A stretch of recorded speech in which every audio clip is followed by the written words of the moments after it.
So hello and welcome guys in my YouTube channel. मैं आज आपके लिए एक और नई वीडियो के साथ आ चुका हूँ। आज मैं थर्ड पार्ट कराने वाला हूँ। जो मैंने सेकंड पार्ट छोड़ा था चेंज इन कलर, वो पूरा करा दिया था। आज मैं आपको पढ़ाने वाला हूँ चेंज इन टेम्परेचर। ठीक है, तो बिना टाइम वेस्ट किए हुए हम अपने वीडियो को स्टार्ट करते हैं। ठीक है, some chemical reactions are characterised by change in temperature. कुछ केमिकल रिएक्शंस ऐसे होते हैं जिसमें कि टेम्परेचर चेंज होता है।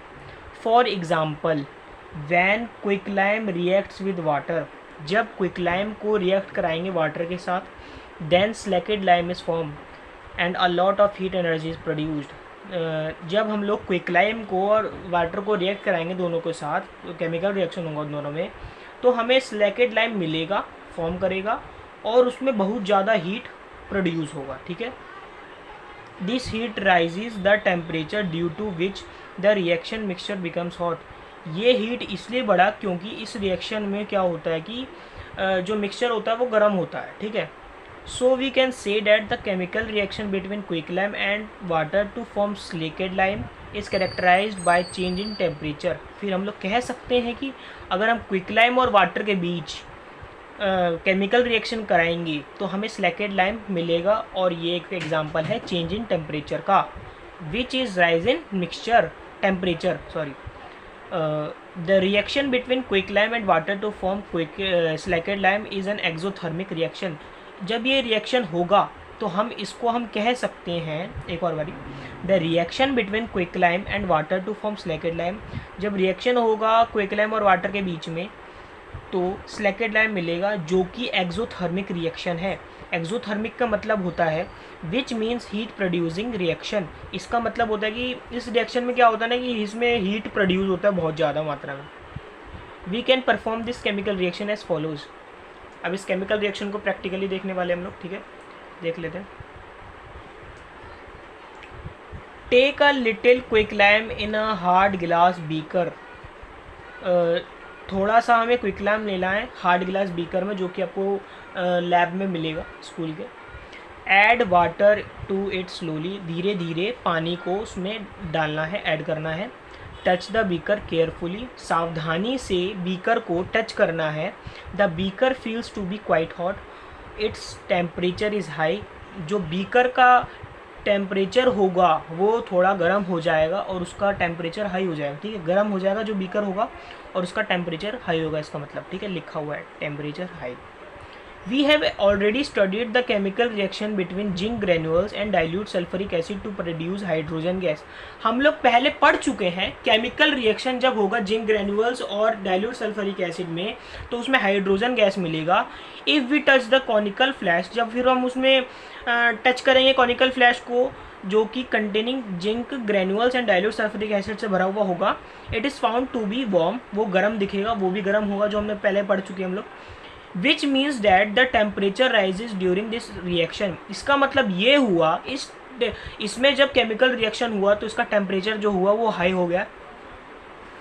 ठीक है, thus the chemical reaction between zinc granules and dilute sulphuric acid is also characterised by change in temperature. इसका मतलब ये हुआ जब हम जिंक ग्रेन्यूल्स और डाइल्यूट सल्फ्यूरिक एसिड में केमिकल रिएक्शन कराएंगे तो उसका टेम्परेचर में चेंजेस देखा जाएगा। ठीक है, which is rise in temperature. इसका मतलब हुआ कि टेम्परेचर बढ़ गया। The chemical reaction in which carbon burns in air to form carbon dioxide. जब केमिकल रिएक्शन कराया गया, कार्बन को एयर में जलाया गया तो हमें कार्बन डाइऑक्साइड मिला। Also releases a lot of energy heat, इसमें हीट भी बहुत ज़्यादा मात्रा में निकला।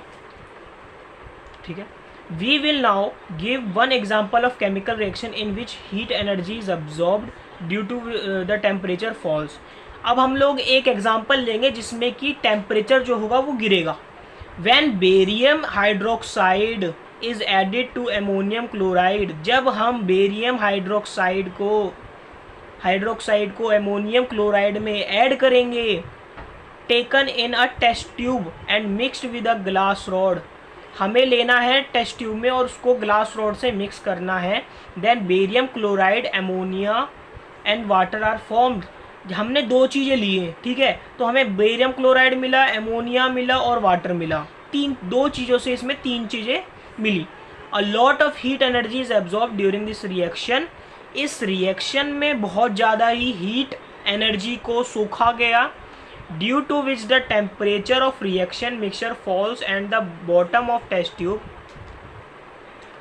Becomes very cold. जो बॉटम होता है वो नीचे वाला होता है, बॉटम नीचे वाले को ही कहते हैं, जो टेस्ट ट्यूब होता है इसके जैसे है ना, ये इसको बॉटम कहते हैं, ठीक है। इसका जो बॉटम होगा वो बहुत ज़्यादा ही हीट हो जाएगा, ठीक है। कहाँ गया, हाँ ये। Thus the chemical reaction between barium hydroxide and ammonium chloride to form barium chloride, ammonia and water is characterized by change in temperature। जब केमिकल रिएक्शन करवाएंगे बेरियम हाइड्रोक्साइड और अमोनियम क्लोराइड में, तो हमें बेरियम क्लोराइड मिलेगा, ammonia मिलेगा और water मिलेगा। देखो गाइस, हमने इसमें केमिकल रिएक्शन करवाए दो चीज़ों में, तो हमें कितनी चीज़ें मिली, तीन चीज़ें मिली। दो चीज़ों से हमें तीन चीज़ें मिली। एक ये चेंज इन टेम्परेचर का एग्जाम्पल है, जिसमें कि which is fall in temperature, मतलब टेम्परेचर जो होगा वो बहुत ज़्यादा ही मात्रा में सूखा जाएगा। इसको ही हम कहते हैं it is an endothermic reaction which means heat absorbing reaction. So next page पे चलते हैं। Change in state, change in state देखेंगे हम लोग, ठीक है। सॉरी गाइस, क्या हो रहा है, चलिए हम इसको ऐसे मोड़ लेते हैं। Change in state, some chemical reaction are characterised by change in state. कुछ केमिकल रिएक्शन ऐसे होते हैं जिसमें कि सीधा स्टेट ही चेंज हो जाता है, सॉलिड से लिक्विड में जाएगा, लिक्विड से गैस में जाएगा, और एक हमारा एक और आ जाता है सॉलिड लिक्विड गैस, और एक और आता है हमारा एक्वेस सोल्यूशन, मतलब वाटरी सोल्यूशन ही बोलते हैं उसको, ठीक है। अभी देखेंगे आगे। Some chemical reaction are characterised by change in state. कुछ केमिकल रिएक्शन ऐसे होते हैं जिसमें कि स्टेट चेंज होता है। For example, when wax is burn in the form of wax candle, जब हम वैक्स को जलाते हैं जो कि एक कैंडल के फॉर्म में होता है, then water and carbon dioxide are form. जब हम लोगों ने कैंडल को जलाया तो हमें वाटर और कार्बन डाइऑक्साइड मिला, ठीक है। Now wax is a solid, water is a liquid, whereas carbon dioxide in a gas is a gas. इससे ये हुआ कि वैक्स एक सॉलिड है और वाटर जो है एक हमारा लिक्विड है, और हमें कार्बन डाइऑक्साइड जो मिला वो जो कि गैस है। This means that during the combustion reaction of wax, ये तभी हुआ जब कंबशन रिएक्शन हुआ वैक्स में, the physical state changes from solid to liquid and gas, thus the combustion reaction of candle wax is characterized by change in state। जब combustion reaction होगा candle wax का, जब combustion reaction होगा तो हम उसको change in state में डालेंगे। From solid to liquid and gas, solid से लिक्विड में जाएगा, लिक्विड से फिर गैस में जाएगा। Become wax is a solid and water formed by the combustion of wax is a liquid at room temperature, whereas carbon dioxide produced by the combustion of wax in a gas। इसमें क्या हुआ देखिए बताता हूँ मैं, ये क्यों हुआ एक बार, एक और बारी पढ़ना पड़ेगा। The combustion reaction of candle wax, जब कंबशन रिएक्शन हुआ कैंडल वैक्स में तो हम उसको डालेंगे चेंज स्टेट में। इसमें क्या हुआ, सॉलिड से लिक्विड में गया, लिक्विड से गैस में गया, क्योंकि because wax is a solid, क्योंकि वैक्स जो है वो सॉलिड है। Water formed by the combustion of wax, water जब फॉर्म किया, जब कंबशन ऑफ वैक्स हुआ तब वाटर फॉर्म किया जो कि एक लिक्विड है at room temperature, room temperature में। Whereas carbon dioxide produce by the combustion of wax, carbon dioxide जब प्रोड्यूस हुआ जब कंबशन ऑफ वैक्स हुआ, तो ये एक गैस है। There are some chemical reactions which can show more than one characteristics. एक कुछ केमिकल रिएक्शंस ऐसे होते हैं जो कि जिनमें बहुत सारे कैरेक्टरिस्टिक्स भी होते हैं, ठीक है। देखते हैं।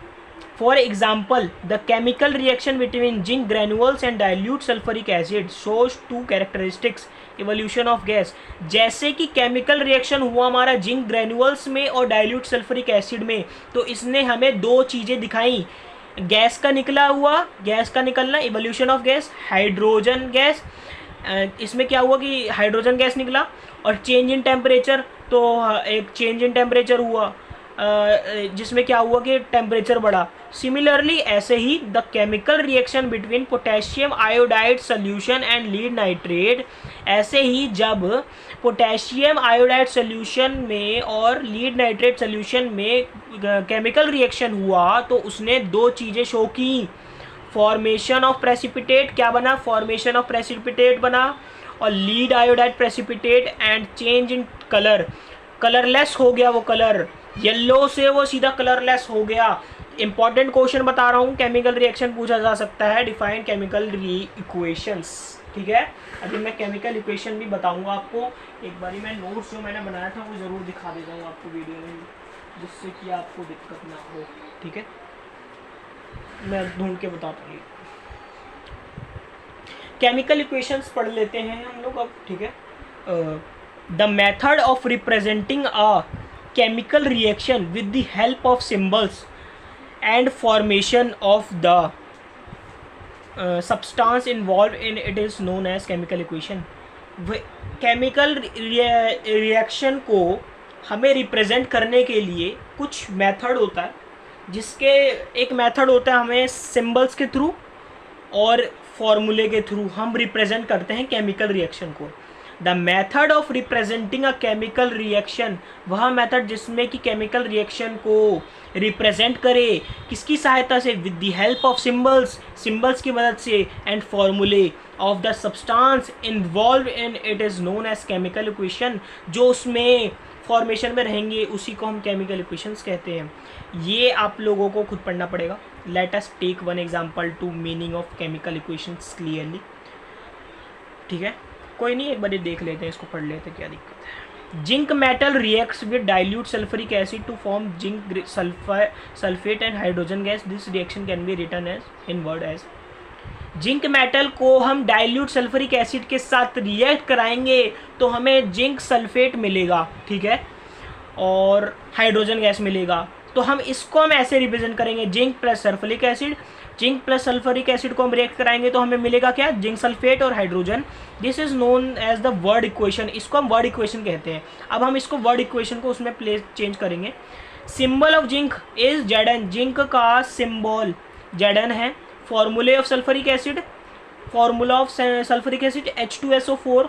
आपको फॉर्मूले याद करने पड़ेंगे, मेरे पास भी फॉर्मूले है, देखता हूँ मैं डिस्क्रिप्शन में होगा तो डाल दूंगा, वरना मैं वीडियो के अगले लेक्चर में आपको उसको भी दिखा दूंगा, ठीक है। So putting the symbols and formulae of all the substances in the above word equations we get the chemical equation Zn plus H2SO4, ZnSO4 plus H2, ठीक है।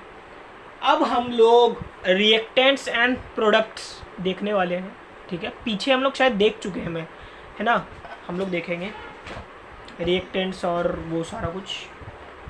चलिए मैं रिएक्टेंट्स और प्रोडक्ट्स कर लेते हैं इस लेक्चर में। और क्या कर सकते हैं हम लोग, ये वाला जो होगा balance and unbalance chemical equation, इसको हम अगले लेक्चर में देखेंगे। चिंता नहीं करिए, आज ही वो भी लेक्चर अपलोड करूँगा मैं, क्योंकि मैं ज़्यादा बड़ी वीडियो डालता नहीं हूँ। वो भी लेक्चर का आज ही मैं अपलोड कर दूँगा शाम तक, रात तक, सॉरी, मैं रात को 3 बजे तक कर दूँगा अपलोड आपका, ठीक है। तो चलिए हम लोग इस वाले को देखते हैं, reactants. The substance which combine और react are known as reactants. वह सब्सटेंस जो कि कंबाइन होगा उसको हम रिएक्टेंट्स कहेंगे।